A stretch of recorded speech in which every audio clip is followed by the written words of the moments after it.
പലപ്പോഴും ഈ ക്രിസ്ത്യൻ സമുദായത്തിലെ കുറെ പേർക്കൊരു അഭിപ്രായം ഉണ്ടായിരുന്നു, മുസ്ലിങ്ങൾ വലിയ അപകടകാരികളായി ബഹളം വെക്കുന്നത് കൊണ്ടാണ് സംഘപരിവാറുകാർ ഇങ്ങനെയൊക്കെ ചെയ്യുന്നത്.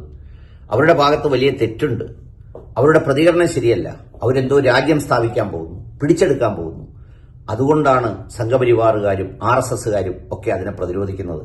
അവർ പ്രതിരോധിക്കുന്നത് കൊണ്ടാണ് നമ്മളൊക്കെ ഈ നാട്ടിൽ ജീവിക്കുന്നത് എന്നൊക്കെ ആരൊക്കെയോ എവിടെയൊക്കെയോ പരിശുദ്ധമായ സ്ഥലങ്ങളിൽ നിന്നും തെരുവുകളിൽ നിന്നും ചാനലുകളിലൂടെയും പെയ്ഡ് ചാനലുകളിലൂടെയും ഒക്കെ പ്രചരവേല നടത്തിയപ്പോൾ കുറേ പാവം ക്രൈസ്തവർ അതിൽ വിശ്വസിച്ചിരുന്നു.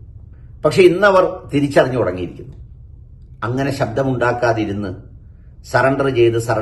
സറണ്ടർ ചെയ്ത് പോയാൽ നമ്മുടെ പാലക്കാട്ടെ ഒരു ബംഗ്ലാദേശി എന്ന പേരിൽ ഒരു മനുഷ്യനെ അടിച്ചടിച്ച് അവന്റെ ശ്വാസം പോകുന്നതുവരെ പകതീരാത്ത കാടൻ മനുഷ്യരുടെ പ്രത്യയശാസ്ത്രങ്ങളിൽ വിശ്വസിക്കുന്നവരുടെ നാട്ടിൽ അങ്ങനെ നിശബ്ദമായിട്ട് വലിയ കാര്യമില്ല എന്ന് അവർ മനസ്സിലാക്കി തുടങ്ങിയിരിക്കുന്നു. അവരും പ്രതികരിച്ചു തുടങ്ങിയിരിക്കുന്നു, അവരും പ്രഖ്യാപിച്ചു തുടങ്ങിയിരിക്കുന്നു ഞങ്ങളെ വിലയ്ക്ക് വാങ്ങാൻ കഴിയുന്നവരല്ലെന്ന്.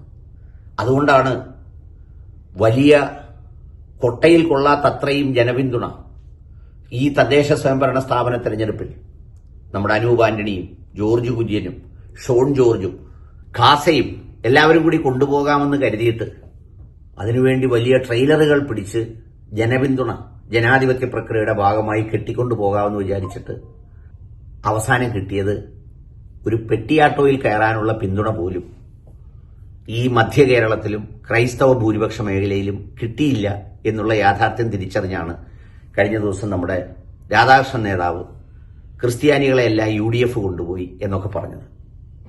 സംഗതി അത് പറയാനല്ല ഞാൻ വന്നത്. സറണ്ടർ ചെയ്യാൻ മടിയില്ലാത്തതുകൊണ്ട് ദേ പ്രതികരിച്ചു തുടങ്ങി.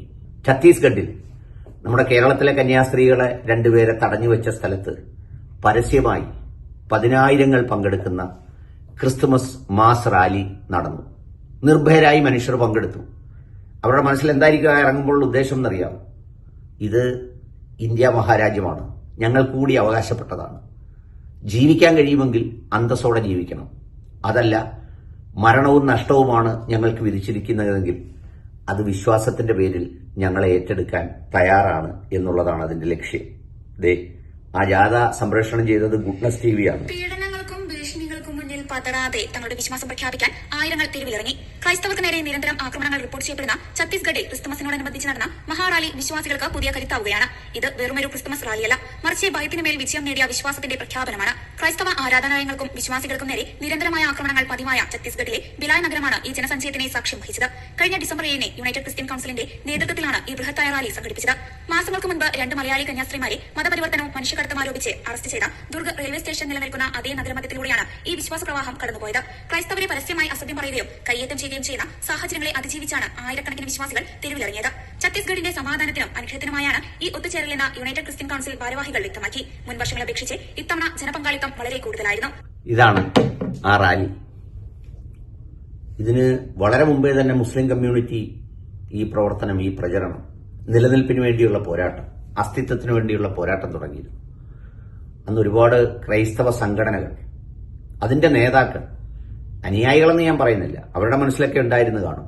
പക്ഷെ അവർ ആ പ്രതിഷേധങ്ങളെ, ആ പ്രതികരണങ്ങളെ മറ്റൊരു തരത്തിൽ കാണാനാണ് ഇഷ്ടപ്പെട്ടത്, പ്രചരിപ്പിച്ചത്. പക്ഷെ ഇന്ന് അവരും തിരിച്ചറിഞ്ഞിരിക്കുന്നു, നിശബ്ദതയല്ല മറുപടി. നിശബ്ദത കൊണ്ട് ഇത് അവസാനിക്കില്ല. മനസ്സിന്റെ ഉള്ളിൽ തീരാത്ത പക, വൈരാഗ്യം, അത് കുത്തി നിറച്ച മനസ്സുകൾ, അതിനെ പിന്തുണയ്ക്കുന്ന പ്രത്യയശാസ്ത്രം, ആ പ്രത്യയശാസ്ത്രത്തിന് ഓശാന പാടുന്ന, ഒപ്പം നിൽക്കുന്ന ഭരണകൂട സംവിധാനം, അവിടെ നിശബ്ദതയ്ക്ക് എന്ത് വിലയാണ്? നിശബ്ദതയെ ചിലപ്പോൾ ഭീരുത്വമായി തെറ്റിദ്ധരിച്ചേക്കും. അതുകൊണ്ടാണ് ജനാധിപത്യപരമായി അവർ തെരുവിലിറങ്ങിയത്.